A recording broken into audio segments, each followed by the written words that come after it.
Assalamualaikum warahmatullahi wabarakatuh. Anak-anakku sekalian, bagaimana kabarnya hari ini? Semoga kalian semua selalu sehat, selalu semangat, dan pastinya sudah siap untuk mengikuti pelajaran hari ini.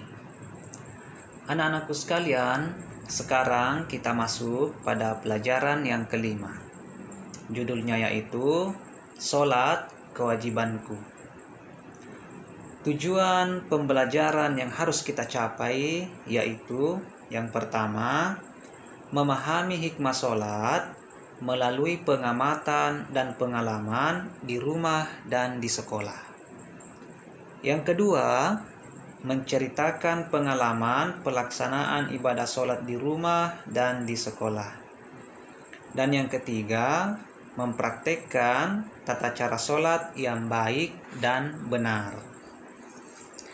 Anak-anakku sekalian, materi yang akan kita pelajari hari ini yaitu sholat sebagai ibadah kepada Allah Subhanahu wa Ta'ala. Tahukah kalian apa arti sholat? Sholat menurut bahasa artinya doa. Sedangkan sholat menurut istilah artinya ibadah yang terdiri dari beberapa perbuatan tertentu dan perkataan tertentu yang dimulai dengan takbir dan diakhiri dengan salam menurut cara dan syarat serta rukun yang telah ditentukan. Sholat itu merupakan rukun Islam yang kedua. Jadi, setiap muslim wajib melaksanakan sholat. Nah, bagaimana dengan anak-anak? Apakah sudah wajib melaksanakan sholat? Anak-anak yang sudah berusia 7 tahun, maka sudah harus diajari sholat. Dan apabila umurnya sudah cukup 10 tahun, maka anak tersebut sudah harus bisa melaksanakan sholat secara mandiri. Nah, ananda semua pasti sudah ada yang berumur 10 tahun. Jadi, bagi ananda yang sudah berumur 10 tahun, maka sudah harus bisa melaksanakan sholat. Nah, bagaimana perasaan kalian saat akan melaksanakan sholat? Apakah malas atau semangat? Nah, seorang muslim seharusnya merasa semangat setiap akan melaksanakan sholat. Kenapa kita harus bersemangat? Yang pertama, sholat itu merupakan ibadah yang utama bagi setiap muslim. Yang kedua, sholat memiliki banyak hikmah bagi yang melaksanakannya. Nah, anak-anakku sekalian, apa tujuan melaksanakan sholat? Sholat merupakan bentuk ibadah kepada Allah Subhanahu wa Ta'ala. Manusia wajib beribadah kepada Allah Subhanahu wa Ta'ala karena manusia diciptakan oleh Allah Subhanahu wa Ta'ala hanya untuk beribadah kepadanya.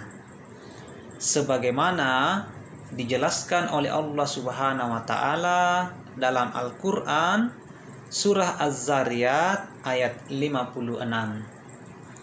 Bismillahirrahmanirrahim. Wa ma khalaqatul jinna wal insa illa liya'budun. Shadaqallahul azim. Artinya, aku tidak menciptakan jin dan manusia melainkan agar mereka beribadah kepadaku. Nah, itulah kata Allah di dalam Al-Qur'an surah Az-Zariyat tentang alasannya menciptakan jin dan manusia.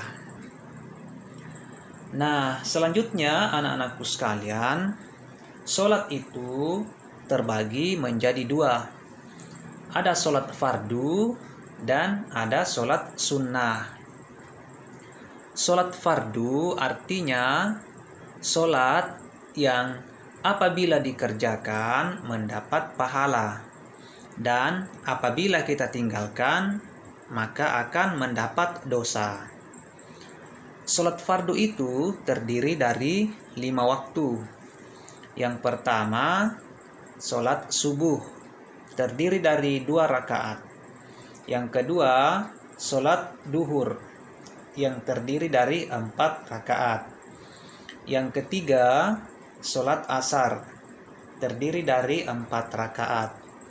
Yang keempat, sholat maghrib, terdiri dari 3 rakaat. Dan yang kelima, sholat isya, terdiri dari 4 rakaat. Sedangkan sholat sunnah artinya sholat yang apabila dikerjakan mendapat pahala, dan apabila tidak dikerjakan maka tidak apa-apa. Melaksanakan sholat fardu merupakan bentuk ketaatan seorang muslim kepada Allah Subhanahu wa Ta'ala. Setiap muslim wajib melaksanakan sholat fardu dalam keadaan bagaimanapun. Meninggalkan sholat fardu berarti meninggalkan perintah Allah Subhanahu wa Ta'ala.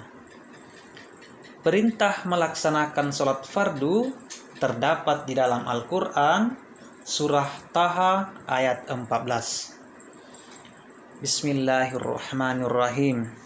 Innani anallahu la ilaha illa ana fa'budni wa aqimis sholata li dzikri. Sadaqallahul azim.